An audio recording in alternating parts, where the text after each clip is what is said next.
I was discriminated against all my life because of my golden child sister. Finally, I got my sweet revenge on my wedding day. I faced discrimination my entire life because of my golden child sister, and she even tried to walk down the aisle at my wedding. Finally, I got my revenge. My parents always favored my sister, and it was far from subtle. If she accused me of something, they'd believe her and punish me. But if I accused her, even with undeniable proof, they'd give her a lighter punishment and find a way to scold me too. My birthday cake always had to be her favorite flavor, and my parents pretend they didn't know I hated it. They always bought her more than me and took us where she wanted, even if it was supposed to be about me. My sister grew up spoiled and used me as a punching bag. At first, she mostly ignored me, but things got worse when we were teens. She ended up with no friends, and her behavior deteriorated. Did her friends move away or ditch her because she was mean? I don't know, because we were never close. My parents boasted about her achievements but never mentioned any issues, whereas they constantly highlighted my flaws as teasing material. I only knew she had no friends because we went to the same school, and I noticed she was no longer with people. Meanwhile, I was fairly popular. My sister realized this and suddenly turned me from an occasional punching bag to someone she needed to take down constantly. She started accusing me and my friends of more things. My parents stopped letting me hang out with anyone, with excuses like, "They're not good people according to your sister," or, "Why are you trying to leave us? Why can't you be like your sister and enjoy family time?" What saved me from complete isolation was my extended family. Most of them lived in the same hometown, and I got along well with my cousins despite some age differences. At one gathering, they invited me to something. I don't remember what, and I sadly replied that I wasn't allowed to go anywhere. When asked why, my kid self bluntly said it was because I wasn't allowed to have friends since my sister didn't have any. This got back to the adults, who apparently tore my parents apart later. I was scolded for lying and grounded for a month, but after that, they gave me some leeway, so it was worth it. My sister changed schools. I guess the humiliation of our extended family knowing her social status was too much, so she demanded to switch, and my parents immediately obliged. Even though it cost them more since the school was further away, she made friends at the new school. However, she never went back to mostly ignoring me. Having felt the power to mess with me and being angry that I told the family she had no friends, she never let me go. My life remained difficult. Her friends would come over and bully me, which my parents called light teasing. I never invited friends over because my parents were awful hosts, or my sister would accuse them of stealing, and my parents would believe her. I did become close to my cousins though, as my parents never dared to treat family that way. Then I got my first boyfriend. I didn't want to bring him home, but my parents insisted. At one point we were separated and he came to find me to tell me my sister was flirting with him. She came over in skimpy clothing, batting her eyelashes, and started telling him how bad I was and how good she was. He was irked and ran off to find me. Of course, my sister told my parents a different story, that my boyfriend had tried to flirt with her, but she naturally refused since she couldn't do that to me. Guess who my parents believed? My boyfriend wasn't perfect, but I immediately believed him for a mean reason. Remember, I was a teen suffering from unfair treatment. I was very resentful and moody and hated my sister as much as she hated me. With that disclaimer out of the way, let's talk about looks. I hadn't mentioned them yet because they weren't relevant. My parents were overweight and liked showing love via food, giving more food, buying treats, etc. My sister was also overweight, whereas I was not. I've always been kind of skinny because punishment often included no treats or snacks. Obviously weight isn't what matters, personality is. But my sister, even then, was already rude and spoiled. Even her flirting attempts were bad because she never learned to work for anything since she could demand, and my parents would deliver. Added to that, the fact that she didn't look like some sexy model, even my self-conscious teen self didn't believe my boyfriend would try and cheat on me with her. Anyway, my parents prohibited me from dating such a horrible boy. I did try to keep going in secret, but it was hard, and the relationship ended. I did get another boyfriend, but again, my sister accused him of flirting with her when he refused her advances. Again, my parents believed her. I tried pointing out how this happened again, but they decided that I was incapable of making good choices and kept picking bad boyfriends. The relationship couldn't handle the Romeo-Juliet situation and fizzled out again. I would eventually get called a slut in high school as I was fine with making out with boys and such but refused to have relationships. Thankfully, it never got back to my sister or parents. My sister did bring one boyfriend home during all this time. He was paraded with pride, and my parents spent every second telling me how good he was and why I couldn't be like my sister and find myself someone like that. Until he stopped showing up and suddenly he was a conniving bastard that tricked my sister. Oh well, and the unequal treatment continued. At this time, she had more spending money, and her curfews were much better than mine. She was free to go anywhere at any time, while I couldn't. If I pointed it out, my parents would say it's because she's older, but when I reached that age, I still didn't have the same treatment she had. And when I pointed it out, they denied they ever said that or claimed it was because I couldn't be trusted like she was, using my sister's accusations against my boyfriends and friends as proof of my bad judgment. Time goes by, and it's time for my sister to graduate. She was accepted into a college, not a very well-regarded one, and she had no scholarship or anything. Again, because only her achievements were told to me, I don't know which colleges she even tried for, so I can't say how badly she was rejected. I do know her grades were bad in school though, because whenever she got a B, we would celebrate. I would usually get good grades, but my parents refused to celebrate, claiming since I always got those, what was there to celebrate? My parents naturally made a lot of fanfare and told her they'd pay for everything. I was relieved she'd be going away. Not that it made my life any easier. She'd always come home every other weekend and somehow stuff kept missing from my room, or some other issue she'd think of to make my life miserable. My curfews were still strict. Eventually, my mom came to talk to me about my impending graduation. I'm only a year younger than my sister. She told me that since they were paying for my sister's college, they had no money to pay for mine, so it would be better for me to start working immediately after graduation and wait until my sister finished university to see if they could afford something for me. Oh, and if I decided to stay at home, I'd have to pay for all my stuff, part of the bills and rent. I pointed out that I could get student loans. Mom said yes, except no, because they were so caring towards me and I had such bad judgment that they would decide if a college was worth my getting into debt or not. I'm not sure how they'd stop me from getting loans, but I didn't ask. Scholarships weren't mentioned. They had no idea what my grades were anymore and never believed in my capabilities anyway. I didn't bat an eyelid. I simply said okay. My mom clearly didn't expect that and kept prying. Maybe she hoped I'd throw a tantrum so they'd have an excuse to never pay for my college, but I said nothing except that I understood their position, thanked them for caring, and that was that. My dad later tried the same, but I also refused to be emotional. You see, after a whole lifetime of their terrible parenting, I never had any expectations towards my education. I knew they would find an excuse to not pay for mine and make my life miserable. I never believed they would eventually pay if I worked and waited for my sister to graduate. I had been preparing for college for a long time. I could barely go out, my friendships were slim, so I had a lot of time to study. And study I did because I saw college as my only chance to be free. Well, the time came, and I worked my ass off and got a scholarship. Not to anywhere like Ivy League or anything like law or medical school, but it was a good enough course in a decent college with a full scholarship. Knowing my sister would hate it and try to stop me via my parents, I put my achievement on social media at the same time I told them, even forcing myself to thank them in the post. Now they couldn't forbid me from going as they'd have to explain to the family why not. Initially, they were even a little proud and boasted about it, and then I guess my sister got to them and they changed gears and even asked me if I was sure I wanted to go. They let slip that my sister wasn't doing well in college, and since she was smarter and had better judgment than me, I'd suffer worse. I obviously stuck to my guns. They weren't happy but couldn't do anything. College was my savior. I started being happy. I still contacted my parents and visited on holidays and such, but since they refused to pay for anything, I could excuse not going a lot due to money. During this time, I avoided introducing any man to them, and my sister stopped going to college. I know she didn't graduate because, again, they'd have made a fanfare about it. She moved back home, paying no bills or rent, but it's different, my parents said, and started working at the same company as my mom, obviously thanks to my mom pulling strings. This was all presented to me as a point of pride. Almost there, I promise. I met my husband around this time. You know those people who say, if I were in that situation, I'd have done something. My husband is the type who actually does. I'm the type who is meek and a doormat in any situation and then can't sleep at night wishing I had done something, had thought of something witty to say, etc. I'm the person who can't help but cry when I'm angry. My husband is the guy who claps back immediately. He loves drama and loves to resolve it. He's the guy that if he doesn't immediately reply to a slight, you better start worrying because he won't forgive and forget, he's just doing something worse for revenge. He's the one who wanted me to post here and wanted to post on a nuclear revenge board too but decided what we did wasn't nuclear.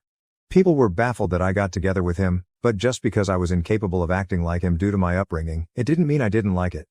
I love that my husband does what I can't, and he treats people well as long as they do the same to him. When we discussed marriage, we decided we didn't care much about the ceremony due to our budget as we'd rather spend on a dream trip to Europe for our honeymoon. As for where to do it, since his family was spread out and mine was still mostly concentrated in my hometown, we decided to do it there. We weren't living too far off either, so we could take some long trips during the weekends to manage stuff. Plus, there was some work flexibility, so we could stay in my hometown for a bit too if needed. We sent out the engagement announcement and the save the date for a few months later. At this point, my parents naturally demanded to meet my man. I wanted to grow a spine and refuse, but was having a hard time. The distance had made me think maybe my parents weren't so bad. Well, my husband looked like I had canceled Christmas when I told him I would at least ensure they were never alone with him. See, he had been getting ready for this. He even bought a high-quality recorder he could hide in a pocket to record it all. He was stoked thinking of all the ways he could refuse my sister's advances, insult her, and then spread the recording of her attempts to my family. So off he went alone and excited to meet them, and came back later euphoric. Babe, you won't believe the awful things they wanted. Babe, we can screw them over so bad. There's so many possibilities. I was confused and wanted to hear the recording, but he smartly told me it was better to listen to him first or else I'd misunderstand him. Well, he went there, and instead of flirting, my parents and my sister sat him down. After some grumbling about not being okay with him, my judgment, etc., they proclaimed they were willing to pay for my wedding on one condition. My sister would walk down the aisle. My parents insisted that my sister would walk down the aisle at my wedding first, in a wedding dress. Their excuse was that it wasn't okay for a younger sister to marry first, so it was only fair if my sister at least had the experience of it, at my venue, with pictures being taken, in the dress, and she'd even have a cake later. My husband will now type his part. Hey, vengeful husband here. Hell hath no fury like a pro-revenge instant karma nuclear revenge lurker when his beloved is scorned. That said, as much as my wife, she's my wife now, paints me as this quick-witted dude, I admit my neurons all but short-circuited when those folks legit suggested that crap like some sort of great gift. Even Troy would rather take in the horse a second time, me thinks. Alas, after my brain rebooted, I did have a whole list of insults ready to spew out, but something in my soul whispered in my ear like the devil, string these idiots along. So I said I needed to think, see how my wife, back then fiancé, would react, and then ran out of there before I could give away my nefarious plans. Back to me, the wife. So my husband sincerely recounted how my parents wanted even my wedding to be about my sister, with a grin on his face and the recording to prove it. I was shocked. The distance had softened how badly they treated me and I thought even they wouldn't go so far. Thankfully, my husband insisting on the angle of revenge helped me not go to a bad headspace. We had a blast thinking up ways to screw them over, from ridiculously outlandish to what we thought was feasible. We then called his much more level-headed brother when we decided on a plan. It involved having 2 venue addresses, giving them the wrong one, etc. Well, the level-headed brother scolded us for it. While he acknowledged he would never be able to convince us to avoid retaliation, he at least showed us that something like that would be hard to pull off. Some of our other ideas were also at risk of getting us sued, so we eventually settled for the most benign plan, act like we agreed, but then hire security and don't let her in. Obviously, if that was all, it wouldn't be pro-revenge. The rest is mostly my husband's doing, but he wants me to do the honors. So here goes. Just important to mention, everything he did was previously discussed with me, and they were our mutual ideas. He went back to my parents, said he probed and thought I wouldn't be down with it. However, he didn't see the issue and, not wanting the family to fall apart, would be down to help them do it.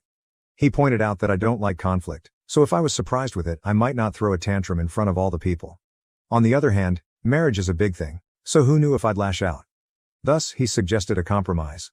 They'd help pay for stuff. This way, I would feel even more pressure to not say anything, as not only would we be public with our families there, but I'd be grateful for the help they gave. He said my parents looked shocked, and my grown sister literally started skipping with joy like a kid, so it was accepted. Importantly, my husband also claimed that due to some bad judgment and past boyfriends, these words were all my idea and I'm so proud of using their words against them. I was distrustful and controlling and liked to check his phone and stuff to ensure he wasn't cheating on me. As such, it was imperative that nothing of this plan was ever put in writing. For any discussion pertaining to my sister walking down the aisle before me, he'd go over to their house to talk. And so began the months of deception where my parents and sister thought they were tricking me, while my husband and I were milking them. Rather than paying for the wedding, they lay low. Of course, my parents wanted input in everything, including some things that meant a lot to me, like the songs and color palette. My husband would convince them to let it go to keep me in line, but since we never really cared for the ceremony to begin with, everything else was fair game, or so they thought. Here's what we did. We'd go to check the drink and menu options and then accept the lowest or second lowest priced option. My husband would then secretly take my sister there to try it out and then sigh and say, "It's a pity we don't want to abuse my parents' goodwill, so we won't get the best options." Cue my sister demanding my parents pay for the best. My parents would then tell me not to worry and they'd pay for the most expensive option. The same was done with the photographer and flowers. My husband handed my sister a bouquet of the flowers we wanted and then sadly expressed how I wanted some other tasteless flowers. Cue my parents telling me they wanted us to go with said flowers and they'd pay for it. When it came to the wedding dress, we hit a minor snag. My parents wanted me to use a hideous dress. Okay, it wasn't outright hideous, but it wasn't my style and wouldn't look good on me. We had planned on saying yes and then simply not using it, but my mom sent me a message about it, so there'd be proof I said okay. We had to go with me refusing to text and standing my ground. My husband went over there and said he'd see what he could do. My sister suggested ruining my desired dress so I'd be forced to wear the other one. He pretended to agree. During all this time, they kept communications outside any text. We made sure that happened by having me reply to my sister when she tried messaging my husband. This solidified the uncontrolling and neurotic claims my husband was making, so they believed it and never risked anything in writing. Some people might not like the thought of their partner going around and talking badly about them to family, but I'm such a doormat that the thought of being painted as this controlling and dangerous person is extremely funny to me, and I egged him on to do it. I guess I have a warped sense of humor. Oh, and my sister did try to flirt with him, but he acted conflicted to really sell that he was with them. My husband would pretend to tell them things without my knowledge, but he never told them we hired security. It was really funny. My husband and I, who had sincerely considered a courthouse wedding to focus costs on our honeymoon, ended up having this extravagant, expensive wedding and barely spent a dime. We called it back to pay for emotional damages from my parents. I think my husband, okay, he just confirmed I'm right, was enjoying the whole trick more than planning our wedding. I didn't think it was possible to witness a guy beaming at the thought of wasting his whole Saturday doing a car trip to discuss wedding details with his in-laws, but here we are. Soon the day came. The plan my parents, sister and husband had come up with was to wait until everyone was seated since the bride always comes out late. They'd have my sister arrive at that precise time to avoid me seeing her and trying to stop it, and she'd walk down the aisle. By the time I heard what happened, it would be too late to do anything. As for my dress, we saved some of the leftover fabric from my dress alterations. My husband took that to my parents' place, my sister still lives with them, and showed them as proof he'd ruined the dress, then said he had to go back to me as I was raging and he needed to calm me down. He told them he'd see them at the wedding. We made sure to keep our real security hidden initially. As the guests and my parents arrived, they only saw a woman with a list of names to check. Only after my parents had settled in did we bring out the actual security, a guy who looked like a bodyguard. We instructed him not to let my sister in and promised a generous tip if he kept our instructions confidential. Soon, the moment arrived. My parents got a text that my sister was less than 5 minutes away, so my dad signaled for the ceremony to start. My bridesmaids had been prepped to follow his lead, so they did without checking with me. After they all took their places, my dad stood at the entrance, waiting for me. During this, a friend not in the wedding party texted me to get ready, to avoid suspicion if my husband or bridesmaids started texting. This friend, my husband's ally, was as eager to stir drama as he was and didn't mind not being a bridesmaid. As soon as my dad took his position, the bridal song began. The doors opened and I entered. My dad was shocked to see me. He tried to look behind me but couldn't see the venue entrance from where we were, so he had no idea what had happened to my sister. Then his phone rang. I saw the caller ID, and it was her. He left me with a mumbled, "Something came up." Gasps and confusion filled the room. The friend on the plan loudly asked what happened. I lied and said tearfully, "He told me it wasn't supposed to be me there." My husband and I had agreed that if my dad abandoned me, I should say that to make him look as bad as possible. The tears weren't just acting. I was genuinely hurt and trying not to cry. The friend then loudly asked, "What did he mean by it shouldn't be you?" So that everyone could hear and spread it. Then she said, "I will go and check," and ran off. We planned this so she could create chaos with the security and prevent my dad from returning to stop the ceremony. Eventually, my mom also left. At this point, my husband's dad quickly ran over and took my arm. He'd been forewarned he might need to. His desperate run to me made me smile. I walked down the aisle to whispers as people discussed what had happened. Some left to check as well. When I reached my husband, all was well. He comforted me, joking that my sad face was so real I deserved an Oscar and reassured me he'd deal with my parents for what they did. We got married without any further issues. My parents didn't come back. I noticed a lot of people leaving and returning during the party, but no one dared tell me what was happening. Someone whispered in my husband's ear and he went out. He returned later with a thunderous expression but whispered to me that he needed to go hide before he broke character and started smiling. It worked. Here's the summary from friends, family, the security guy and my husband that I got afterwards.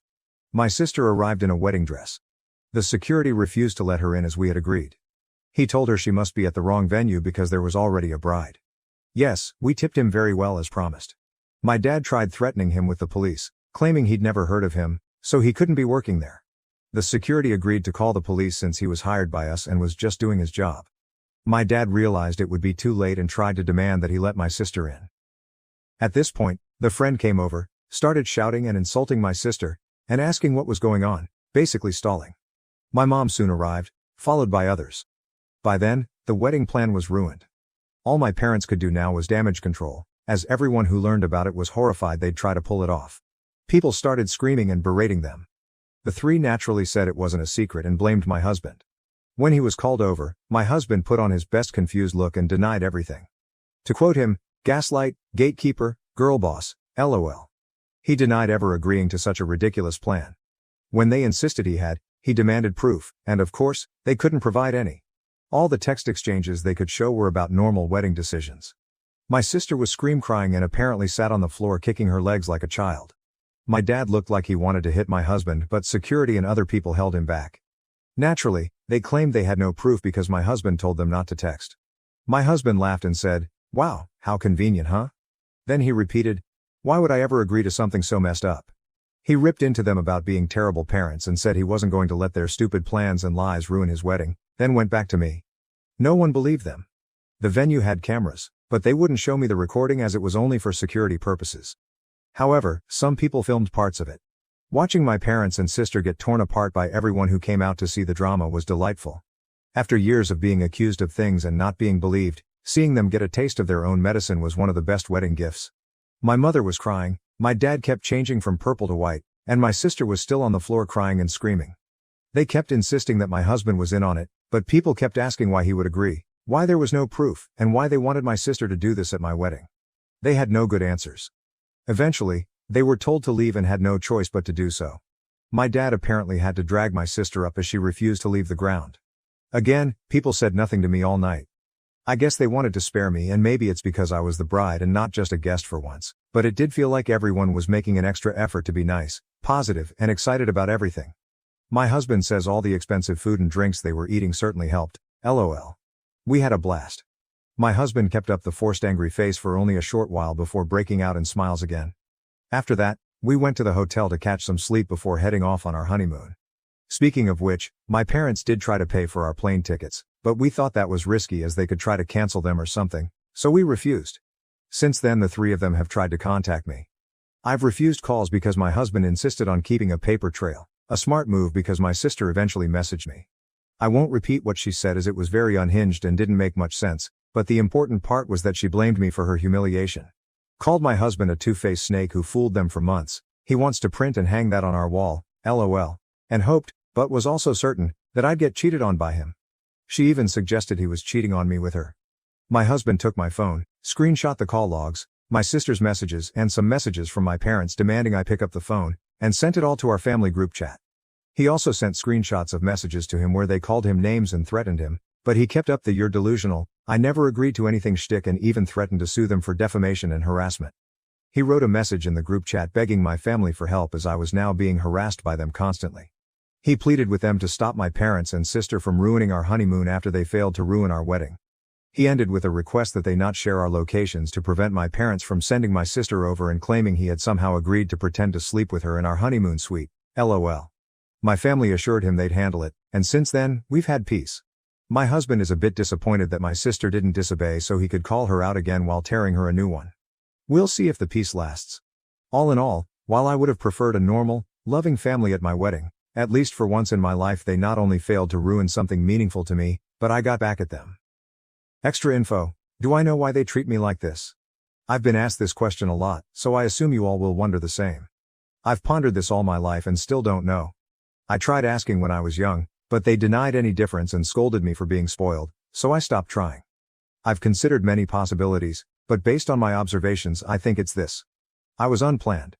They took a while to have my sister, so she was not only wanted but also like a miracle child after so long. However, given our small age difference, I think they didn't expect to have another child so soon or easily and didn't use adequate protection after my sister's birth. Maybe they didn't realize my mom was pregnant until it was too late, so they were saddled with an unplanned baby while still dealing with a newborn. They're not well off, so having the extra expense likely didn't help, and they resented me. But that's just my conjecture. Regardless, I've accepted that the reason won't truly matter. What they did to me was unwarranted, no matter what. Did they really think this would work? My husband and I have a theory that they never intended to do this at all. We think my sister threw a tantrum over me getting married first when she barely gets dates, and they made my husband that outlandish proposition. They didn't want to pay for my wedding and didn't think we'd accept or that it would even look good for them to do it. By suggesting it and being refused, they could look like the good guys to my sister while having an excuse not to give me a dime. But then my husband accepted it, and they couldn't backtrack without risking my sister turning on them.